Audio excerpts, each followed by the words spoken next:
Ini ada 3 pertanyaan yang masuk ke saya tentang team building.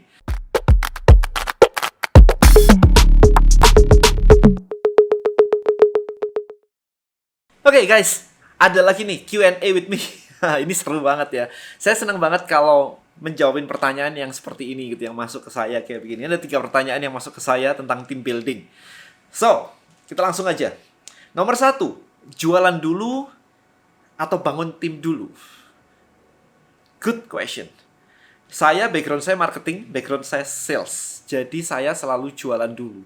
Always. Apapun itu, always. Kenapa saya bisa bilang always? Think about this. Ketika saya jualan, let's say saya jualan suplemen, let's say saya jualan Ponels, let's say saya jualan apapun itu, saya selalu jualan duluan. Ketika jualan suplemen dulu, saya import sendirian, saya jualan sendirian. Ketika jualan Ponels, saya broadcast, saya jualan duluan. Intinya adalah saya jualan duluan. Why? Karena saya perlu untuk ngetes market. Saya perlu tahu marketnya. Jadi kalau marketnya nggak siap, dan saya nggak jualan duluan, yang ada adalah nggak terbukti, tapi saya udah bikin timnya. Problem kan di situ kan. Nah, gimana kalau dengan Tribelio?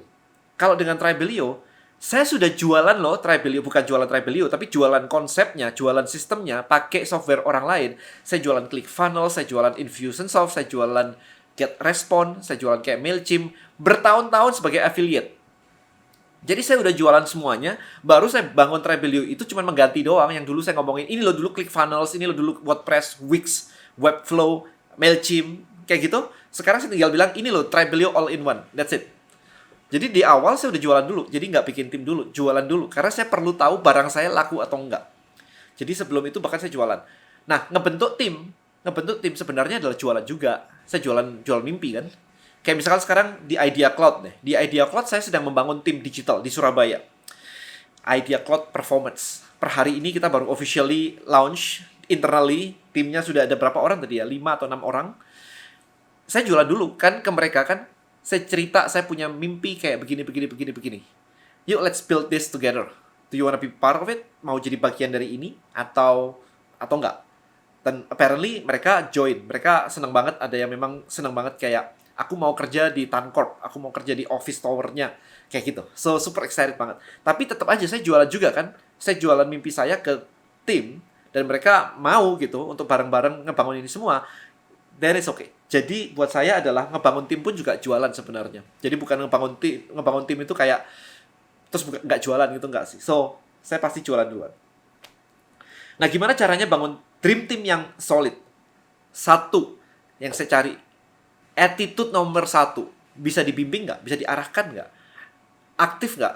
Apakah kalau nanti jadi sebuah tim, dia akan lelet, lemot di belakang aja, dragging gitu? Atau dia bisa kreatif? Saya minta tim saya tadi semua kreatif. Bahkan saya minta bagian sosial media 1 orang nih untuk creating konten. Tapi saya minta semua orang untuk create konten di kepala mereka dan dimasukin ke bank konten namanya, ke bank konten gitu.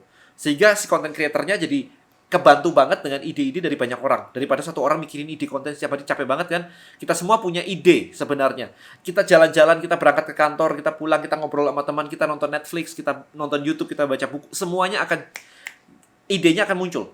Oh, ini bisa dipakai nih. Oh, ini bisa dipakai nih. Kalau semua tim saya kemudian bisa masukin idenya ke bank konten, maka tim sosial media saya jadi enteng. Kayak, oke, tinggal ambil. So, that's how I build my dream team. Jadi, attitude nomor 1, kemudian kolaborasi. Kemudian visinya jelas. Nah, biasanya tim yang tidak solid, belum tentu timnya yang salah. Most of the time, leadernya yang salah. Karena leadernya nggak punya goal. Anak buahnya semua, timnya disuruh kayak, udah lu jalan lah, lu jualan lah gitu kan. Habis itu dimarah-marahin, kok nggak inilah gitu kan.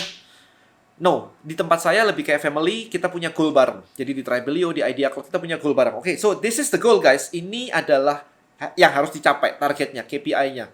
Nah, untuk mencapai ini, kita perlu melakukan A, B, C, D, E. Nah, sekarang dari A, B, C, D, E, kita bagi yuk ke tim yuk. Jadi tim itu tahu dia mengejar masing-masingnya ini. Detailnya itu tahu. Dia disebut bagus atau jelek, itu tahu semua. Nah, Anda belajar ini semua ada di Idea Cloud Incubator.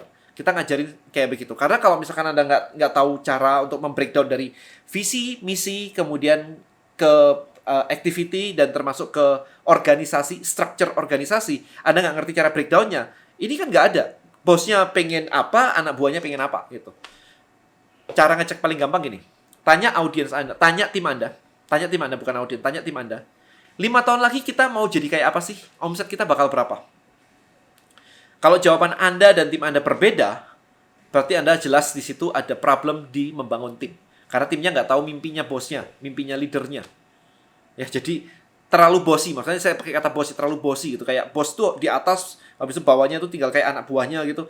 No, di tempat saya nggak. It's a family di mana kita punya goal bareng. Yuk, kita punya yuk.